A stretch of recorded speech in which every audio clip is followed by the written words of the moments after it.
le châtiment de la tombe. Alhamdulillah wa salatu wa salamu ala rasulillah. Alors, il y a un homme qui s'appelle Abu Ali Mansour Kayali.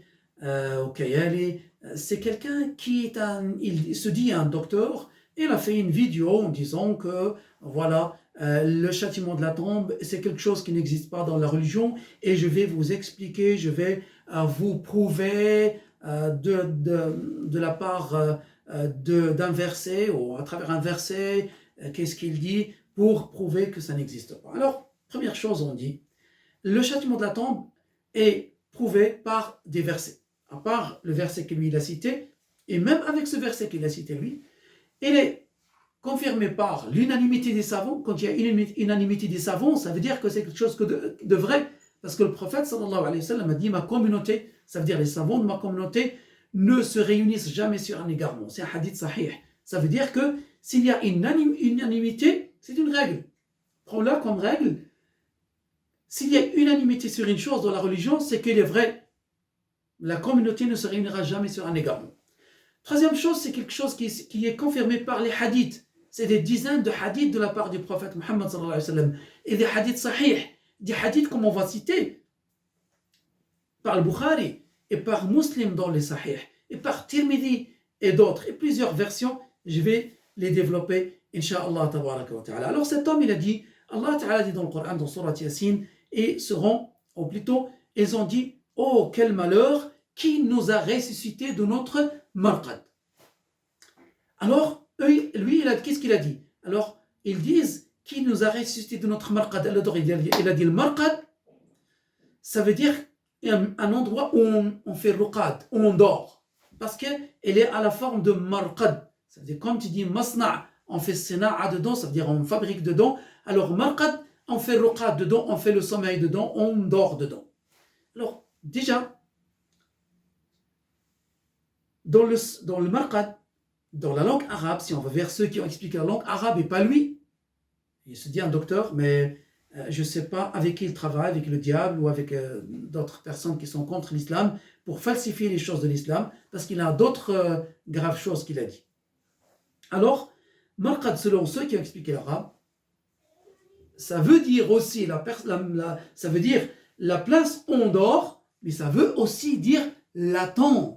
Alors, dans ce cas-là, ils disent quel malheur qui nous a sortis ou ressuscités de nos tombes. Première chose. Deuxième chose, qu'est-ce qu'ils ont dit Ahl-Sunnah al-Jama'a dans ce verset? Comme il a dit Tabari, et comme ils ont dit les savants, alors ça veut dire qui nous a ressuscités de nos tombes. Alors il a dit, puisqu'ils dormaient, donc il n'y avait pas de châtiment, ils dormaient seulement.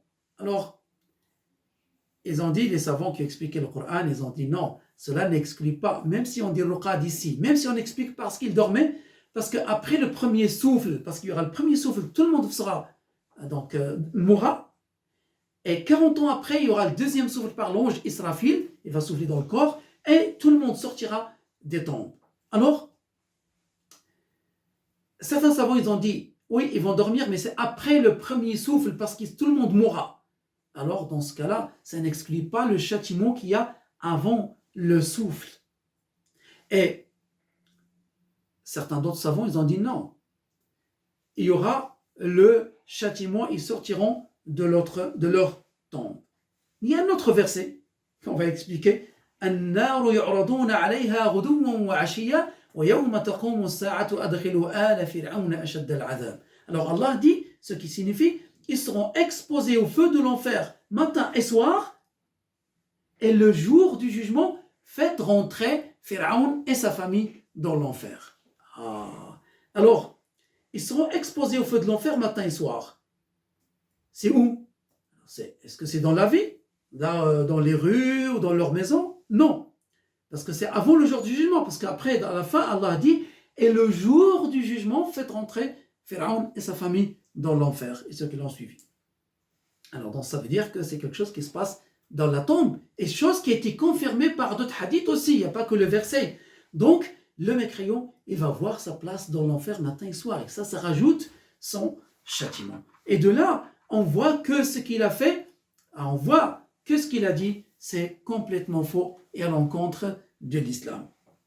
Maintenant, il y a un autre verset. Allah Ta'ala dit ce qui signifie dans Surah Taha, et celui qui ne veut pas suivre le prophète Mohammed, celui qui délaisse le fait de suivre la religion de l'islam, il aura une vie qui est restreinte.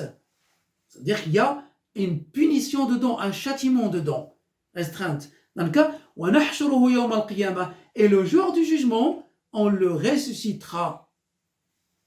Ça veut dire quoi? Ça veut dire que c'est quelque chose qui se passe avant le jour du jugement. Puisque Allah dit, et on le ressuscitera. Ça veut dire qu'il y a un châtiment dans sa tombe.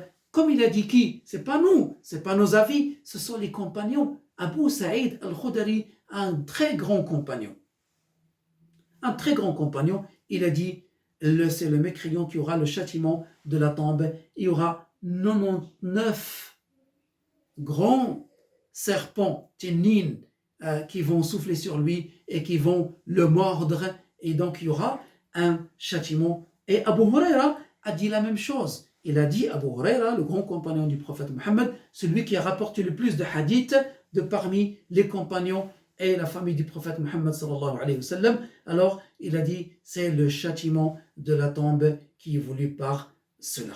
Donc l'unanimité, comme il a rapporté Abu al-Hassan al-Ash'ari et d'autres, et les versets qu'on vient de citer, expliqués par les compagnons bien sûr, et encore les hadiths. Alors ça a été rapporté par le Bukhari dans son Sahih, par Muslim aussi dans son Sahih, que le prophète Mohammed sallallahu alayhi wa sallam est passé à côté de deux tombes qui étaient en train de se faire châtier. Il l'a dit, le prophète, c'est comme ça qu'on l'a su, il a dit certes ces deux sont en train d'être châtiés dans leur tombe à cause de deux grands péchés. Il a dit, le premier, ne se protégeait pas de l'urine. Quand il urine debout et ça gicle sur ses habits. Et ça, c'est un grand péché. Mais les gens ne pensent pas que c'est un grand péché. Il y en a qui ne suivent même pas leur organe génital duquel sort l'urine et ils le mettent dans leur pantalon. C'est comme si rien n'était, ainsi de suite. C'est un grand péché de se souiller avec l'urine. Et ça, c'est une parmi les causes de la tombe,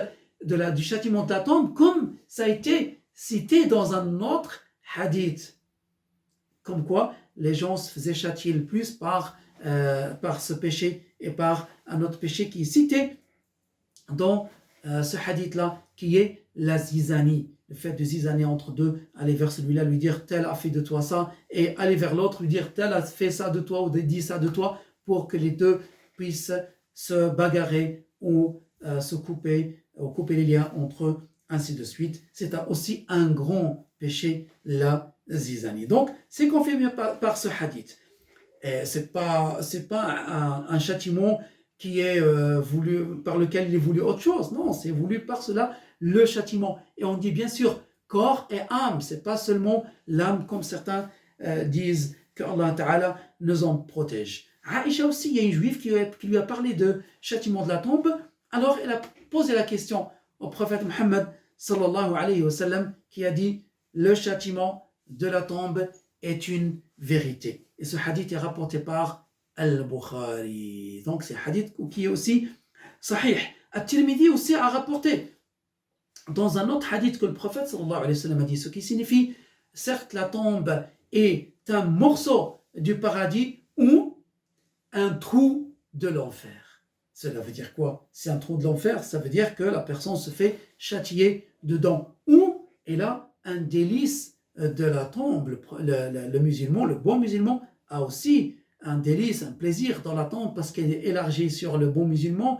70 coudis fois 70 coudis, comme c'est cité dans un autre hadith, et il sent l'odeur du paradis, et on lui donne la bonne nouvelle, comme quoi, regarde ta place dans le paradis, et il est tout plein de joie, il est tout content. Et bien plein d'autres hadiths, comme le prophète sallallahu alayhi wa sallam l'a dit, certains mécréants, ils sont châtiés dans leur tombe, et les animaux entendent leurs cris et leurs châtiments. Nous demandons à Allah tabaraka wa ta'ala qui nous aide à suivre la vérité et pas cet homme qui s'appelle Ali Mansour Kayali. Il ne faut même pas l'écouter ni apprendre la religion de lui. et nous demandons à Allah tabaraka wa ta'ala de nous protéger du feu de l'enfer. Wallahu a'lam wa ahkam. Assalamu alaikum wa rahmatullah.